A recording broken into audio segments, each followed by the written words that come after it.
الحمد لله رب العالمين والصلاة والسلام على أشرف الأنبياء وخاتم النبيين أما بعد فأعوذ بالله من الشيطان الرجيم بسم الله الرحمن الرحيم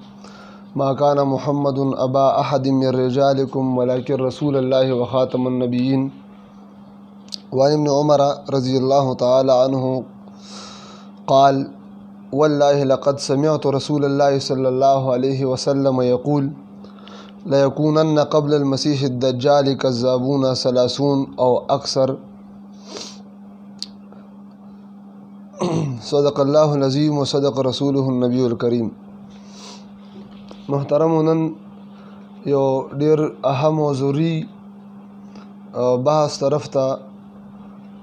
ستاسو بوتلل غواړم او د ټولو نه اول دا چې کوشش وشي چې په دې باندې ځان پوه شي او څونه مسلمانان چې دینو دا چونکې د نبی کریم صلی الله علیه وسلم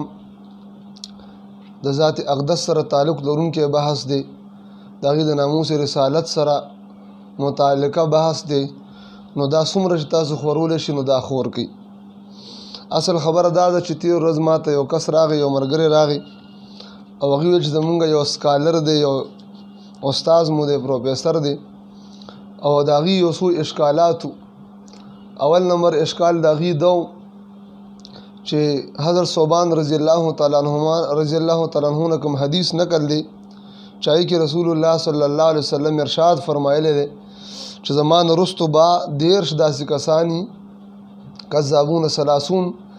13 دروغجن غټ دروغجن دجالان چې هغې به د پیغمبرۍ دعوه کوي. نو اول نمبر اعتراض د هغه دا چې یاره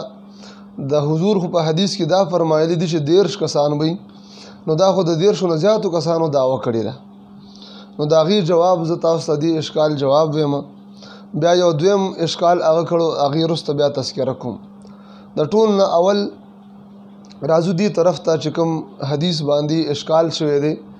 چې حضور علیه السلام خو د 13 دجالانو او د دروغجنو ذکر فرمایلی دی او تعداد حال دا دی چې اوس د 13 نه زیاتو کسانو دعوه کړې ده. نو د ټول نه اول جواب دا دی چې کوم حدیث کې 13 کسان راغلي دي نو 13 نه مراد صرف 13 نه دي، دا د تهدید دپاره نه دی چې بس صرف او صرف 13 دی او 13 نه به زیاتېږي نه. ځکه عربو کې هم دا یو رواج دی، زمونږ عام پښتنو معاشره کې هم دا شته. خلک وایي یاره 20 ځل مې در دا خبره وکړه، 13 ځل مې درته وویل، 80 ځل مې درته وویل، 200 ځل مې درته دا خبره وکړه. نو د هغه مطلب دا نه شي چې خامخا 200 ځل مې درته ویلي دي او 200 نه مې زیات درته نه دي ویلي، بلکې مراد دا وي چې تا ته مې دا خبره ډېره زیاته کړې ده. نو دغه حدیث کې هم چې راغلي دي، ګوره دې حدیث کې 13 راغلي دي، په بل حدیث کې راځي کذابون 27 هغه 20 راغلي دي، په بل حدیث کې 80 راغلي دي 80. دا کرنګي دا کوم حدیث چې ما تلاوت کو نو دا السلسلة الصحیحة للالبانی هغې کې نقل دی. عبدالله بن عمر رضی الله تعالی عنهما فرمایي چې ما قسم په الله ما د رسول الله صلی الله علیه وسلم نه اوریدل چې هغې فرمایل لیکونن قبل المسیح الدجال کذابون 30 خامخا د دجال نه مخکې به 13 دروغجن کسان او اکثره یا د 13 نه زیات. نو ګوره دلته حدیث کې سره لفظ راغلی او اکثره د 13 نه زیات. دارنګ په نور روایاتو کې د اویو تذکره هم شته او یو تذکره هم په حدیثو کې راغلی ده. د انس رضی الله عنه نه روایت دی. نبی علیہ السلام فرمایي ولا تقوم الساعة حتى یخرج 70 کذابا، تر هغې پورې به قیامت نه راځي تر څو پورې چې 80 دروغجن کسان د پیغمبرۍ دعوه نه کړي او دروغجن کسان راغلي نه. نو لومړنی جواب محترم دا شو چې دا د احادیثو په رڼا کې چې مراد د دې نه کثرت دی، یعنی ډېر تعداد سره بروزي. دغه مطلب نه دی چې 13 به د 13 نه به زیات نه.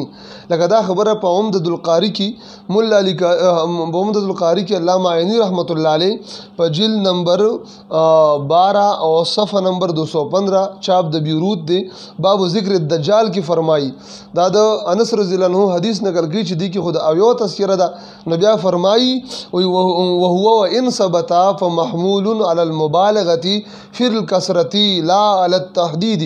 وایي دا حدیث ثابت شي چې اویا برازي وایي مطلب دا محمول دی په دې باندې مبالغه باندې مطلب دا دی چې ډیر برازي ډیر دا مطلب نه چې دیرش حدیث کې راغل نو دیرش به یو دیرش کېږي بنو یا اویا راغل نو اویا به یو اویا کېږي بنو یا د اویو نه کم بنوي نه مراد دی نه کثرت دی ما درته مخکې یو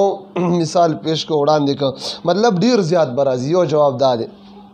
دویم نمبر جواب محترم ګوري مونږه قرآن پاک باندې به مونږ عمل کوو خو ترجمه او تفسیر به سلف و صالحین نزد کوو دا ګر احادیث باندې مونږ عمل کوو احادیث تفسیر چې کوم او تشریح محدثینو فرمایلی دا د غي متعلق باغي باندې مونږ تاسو عمل کوو نو محدثین د دې حدیث لاندې سفر مایي شیار دلګي نبی علیہ الصلوۃ والسلام دیرش فرمایلی دي راځو دویم نمبر حواله علامه ابن حجر عسقلانی رحمت الله علیه د بخاری شریف په شرح فتح الباری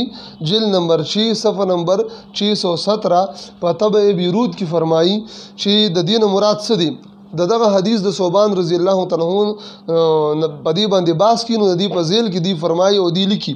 چې حدیث کې خورا دیر شرازینو کې دیر شو نه زیات شي نو دی فرمایي د دیر شو نه مراد هر پیغمبره دا وکون کې کس نه دی چې هغه د لیونتوب د وجنه کړي دماغ کې فرق راغلی یا بیماری د وجنه کړي یا عام یو کس دا وکړو د سره پته نه لګیدا مراد د دین هغه مشهور دي ګوري عبارت تاسو ملاحظه کړئ د فرمایي وليس المراد بالحديث من ادعى النبوة مطلقا مراد د حدیث نه دانه دي چې څوک مطلقاً د پیغمبره داوا کوي بس دی په شمار کې راځي فانهم لا يحصون كثرة لكون غالبهم ينشأ لهم ذلك عن جنون او سوداء وانما المراد من قامت له شوكة وبدت له شبهة كمن وصفنا فرمایي مراد د دینه هر پیغمبره داوا کوونکې انسان نه دی د دې غشمارم نه دی معلوم دا خو دومره ډیر دي زګه ځینې خلکو د لیونتوب د وجنه نو داوا کړی د ځینې د دا بیماری د وجنه زینو د نورو بیمارو د وجنه مراد د دیر شونه اغلوی دي چې کوم مشهور شي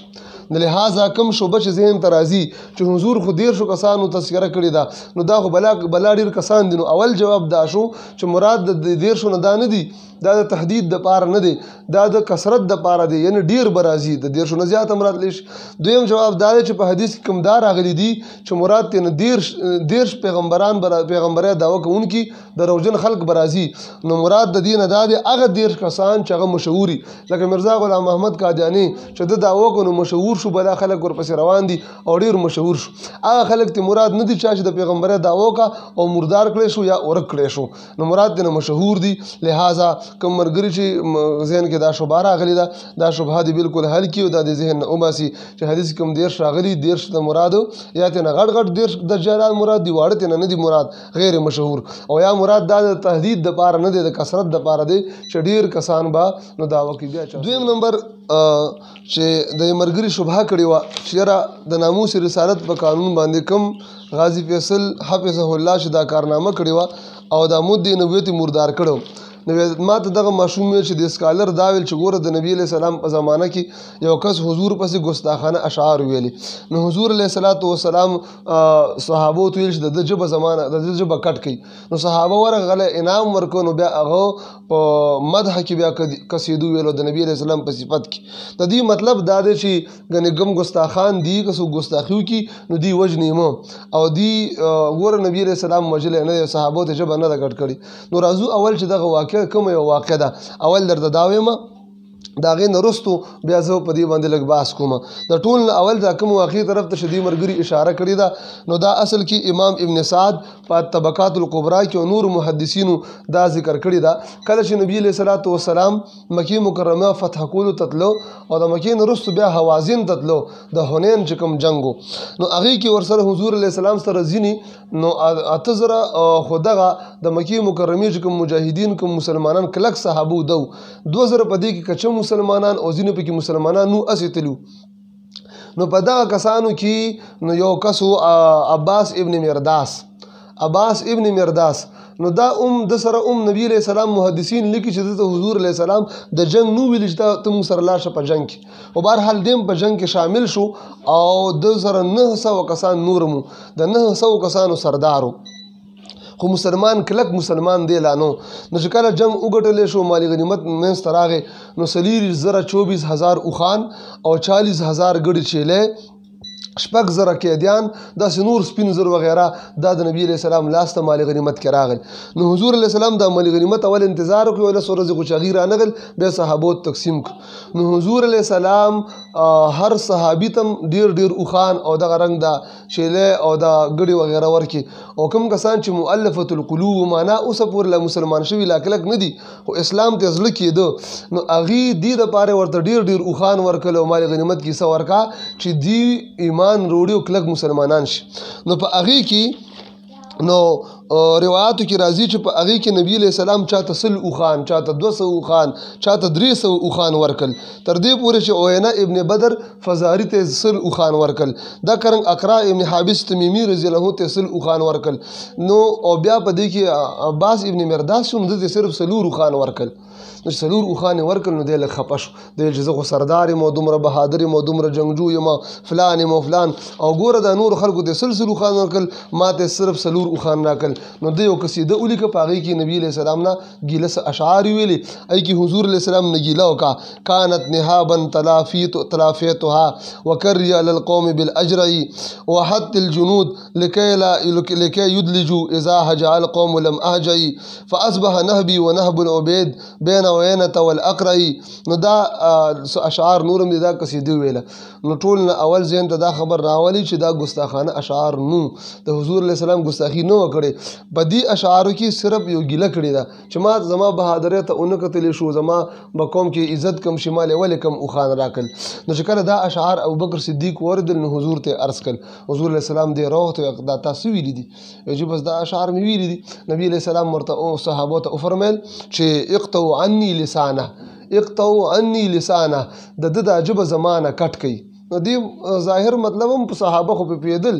نو د چغې جوړ کې اوهو ایقطع لساني یا رسول الله ایقطع لساني یا رسول الله دې زما ژبه بوس کړ کي زما ژبه دې پوینو. نو بلال رضی الله تعالی عنہ د لاسه ونیو. یو روایت کې حضرت علی راځي او بهر اوته وی راشه د رسول الله علیه السلام مطلب دا نه دی چې ستاره موږ دا ژبه کټ کو. بلال رضی الله فرمایي ما ته رسول الله حکم وکړ چې دته یو بهترینه جوړه ور واچوه او دا کرنګ بیا بوتلو او اوښانو ته ودرول. ګوره چې نبی علیہ السلام ته اول 100 اوښان درکړل نو تی مهاجرینو کې شمار کی کته ځان هغه خلکو کې شمارې چې هغه مؤلفة القلوب دي لا سم مسلمانان شوي نه دي نو راشه د 100 اوښان دي چې سو علي نو والا نو بیا یا 50 اوښان ورکل او یا 100 اوښان ورکل او ځین روایت کې دام راځي چې دوی بزناله په دې باندې راځي ما. نو د دې مطلب دا چې د ژبه زمانه کټکا چې دا مطلب دا چې موږ په پښتو کې وایو داخلي بند کمر شي خلی بند شي سوال ورکه چې داخلي د نه بند شي. نو حضور علیه السلام مقصد دا چې د سوخان مخان لږ زیات ورګي چې دا اشعار ما پسې نه وي. نو دا ګستاخانه اشعار نو د ګیلی او د شکوي اشعارو نو دا خبر دل د ختم شو د دې د ګستاخ رسول سره هیڅ تعلق نشته. دویم دا چې دا مرګره دا واقع وي نو د نبی علیه السلام د فتح مکی د دې غزانه مخکې د هغه کیسه نه د معلومه چې حضور ټول خلق معاف کړ ټول خلک معاف کړ ټول مشرکان معاف کړ خو حضور علیه السلام 15 کسان یا 14 نه دي معاف کړي پای کې سلور زنانه وي. حضور علیه السلام فرمایل چې دا قتل کوي ولې دا ګستاخان رسول دی به ګستاخی کول د نبی صلی الله علیه وسلم پشان کې. نو ابن خطل او د دوه وینځي ودام ګستاخان وي. نو ابن خطل لاړو د کعبه پردو کې پټ شو او نبی علیہ السلام ته صحابه راغلي چې هغه خو د کعبه پرده کې پټ دی. نبی علیہ السلام او فرمایل و دغه د کعبه پرده کې مردار کوي. نو حضور علیہ السلام امر فرمایا کعبه شریفه حرم محترم او بیا د کعبه شریفي غلاف لاندې مردار کو. نو دغه واقع نه یاد او د نه یادې لہذا د ګستاخان رسول سزا صرف قتل لخوا. نو دغه مرګري په دې دوکه نشي شر داسې واقعات. نو خلاصه دا شوا کوم مرګري چې اول نمبر اعتراض په حدیث باندې شو نو حدیث کې کوم 10 راغلي 10 نه مراد زیاتواله مراد دی یو یا 10 نه مراد غړ دجالان مراد دی واړه نه مراد نه دی. دویم نمبر چې کوم واقع ذکر کړی و نو واقع هغه ګستاخانه اشعار نو هغه اشعار د ګیلیو د شکوي او حضور دغه ګیله ختمه کا او خان ورکل نو هغه من شو. لہذا داسې قسم واقعاتونه ذهن خرابول نه دی بکار شکوک شبهات اچو نه دی بکار. دا کلیپس د ماسوګم ګوري کوم مرګریم ګوري نو دا څه خبر راځي نو مې مهرباني وکړي د خپل علاقې او خپل نږدې معتمد علما کرام سره رابطه ساتي او د علما کرام لمن کلک رونیسي ان شاء الله العزيز د ملحدینو د طرف نه د بيدینانو د طرف نه یا د کچ مسلمانانو د طرف نه یا د ناخبره مسلمانانو د طرف نه چې کوم شکوک شبهات کی د هر شک د هر شبهه د هر سوال د هر اعتراض جواب به ان شاء الله تاسو ته د قران او حديث او د تاریخ اسلامي پرانا کې ملاويږي تاسو د خپل علماء سره کله رابطه ساتي الله جل جلاله دی په امت مسلمه کې د غازی فیصل حفظه الله غوند ځوانان نورم پیدا کی او خدای پاک دې موږ ټول نه دا کار والی واخر دعوانا ان الحمد لله رب العالمین.